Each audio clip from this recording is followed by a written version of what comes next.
여러분 안녕하세요. 한의사 최성희입니다. 오늘은 스트레스를 받았을 때 해결하는 5가지 방법에 대해서 말씀드리려고 합니다. 스트레스를 받으면 무조건 참기보다 그때그때 바로바로 해결하는 것이 필요한데요.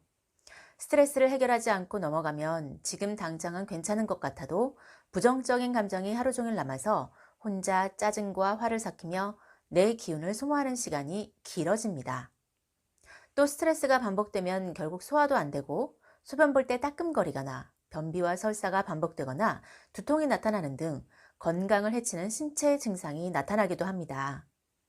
그래서 저 역시 스트레스를 받으면 이런 방법으로 바로 스트레스를 해결하는데요.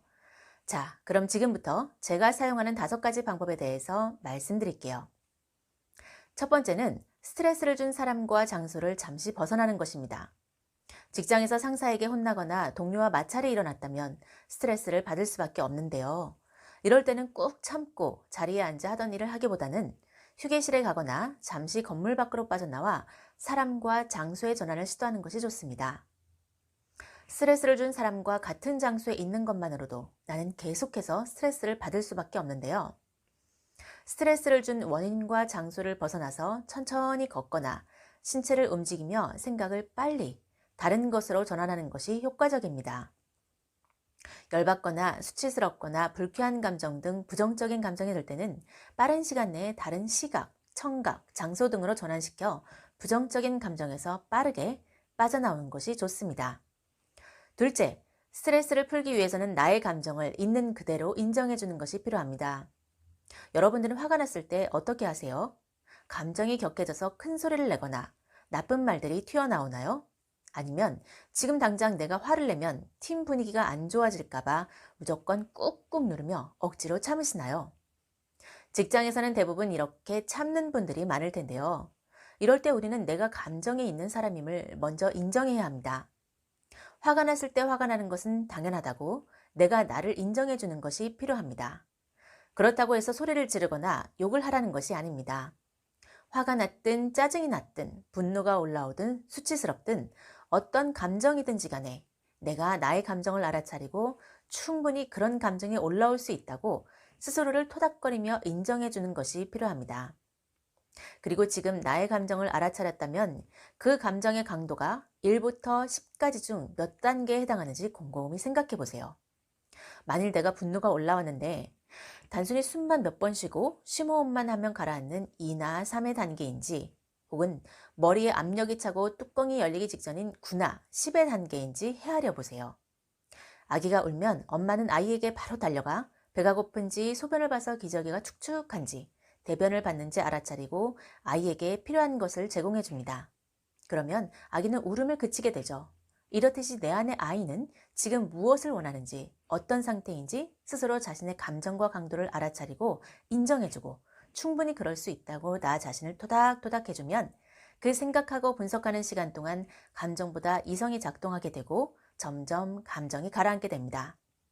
셋째, 스트레스를 준 원인과 장소에서 벗어나 내 감정과 강도를 충분히 헤아렸다면 이제 스트레스가 내 몸에 미치는 악영향을 최소화시켜 줘야 합니다.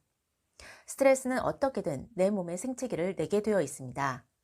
비록 내가 그것을 알든 알지 못하든 말이죠. 스트레스를 받았을 때 뒷목이 뻣뻣해지거나 눈이 충혈되는 분들은 뒷목을 마사지해서 풀어주세요. 한의학에서는 뒷목에서는 방광경락이 지나갑니다. 방광경락은 방광, 신장, 요도, 생식기, 자궁, 자율신경과 정신계통의 모든 기능을 다스립니다. 이 방광경락은 우리 인체의 후두부, 뒷목, 등, 오금, 종아리 등 인체 후면부를 순행하는 경락인데요. 뒷목을 마사지해서 풀어주면 자율신경과 정신계통을 다스리는 방광경락을 자극해주기 때문에 정신을 안정시키고 감정을 가라앉히며 경직된 근육들을 풀어줄 수 있습니다. 넷째, 스트레스를 받았을 때 가슴이 벌렁거리거나 가슴이 뻐근하게 아프신 분들은 전중혈을 자극해주세요. 전중혈이란 양유두 사이의 중간점입니다. 스트레스 받았을 때 가슴에서 뜨거운 게 훅 올라오거나 가슴이 벌렁거린다고 하시는 분들은 이 전중혈을 자극해주면 좋습니다. 이 혈자리는 화병을 진단하거나 치료할 때 좋은 곳이기도 합니다. 화가 쌓였거나 가슴이 답답할 때 여기를 누르면 아프다는 분들이 많은데요. 이 전중혈을 손가락으로 좌우로 압력을 자극해주면 화를 내리고 긴장을 이완시킬 수 있습니다. 마지막으로 5번째는 복부 마사지입니다. 체력이 약하고 스트레스를 반복적으로 받는 분들일수록 복부를 눌러보면 딱딱한 경우가 많습니다. 긴장은 쌓이고 이완된 경험이 적을수록 내부 장기들도 압박을 받고 복부 전체가 딱딱해져서 누르면 악 소리를 지르는 분들이 많습니다. 특히 위장이나 장이 약한 분들은 스트레스를 받았을 때 복부가 경직되고 딱딱해집니다.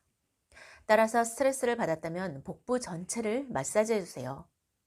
배에도 많은 혈자리들이 있는데요. 정확한 혈자리를 찾아서 자극해주면 좋긴 하지만 급할 때는 복부를 손으로 꾹꾹 누르다 보면 아픈 곳들이 많이 있을 거예요. 아픈 자리들을 손으로 꾹꾹 눌러주는 것만으로도 복부 긴장을 이완시킬 수 있고 복부가 편안해지면서 정신도 이완되기 때문에 스트레스를 바로 풀어줄 수 있습니다. 지금까지 스트레스를 해결하는 5가지 방법에 대해서 말씀드렸습니다. 스트레스는 그때그때 바로바로 풀어주는 것이 꼭 필요합니다. 스트레스를 풀기 위해서 정신적인 면과 신체적인 면으로 나누어 각각 해결하는 것이 필요합니다. 정신적인 면에서는 스트레스를 받은 장소와 사람에게서 잠시 벗어나 나의 감정과 강도를 분석하고 인정하는 것이 필요합니다. 신체적인 면에서는 방광경락이 지나는 뒷목을 풀어주고 전중혈을 자극하고 복부를 마사지하면서 신체가 받은 스트레스를 즉시 해결해 주는 것이 필요합니다. 이 방법들을 사용해서 여러분도 스트레스가 나를 압도해서 큰 병으로 발전하지 않도록 건강 잘 지키시기 바랍니다.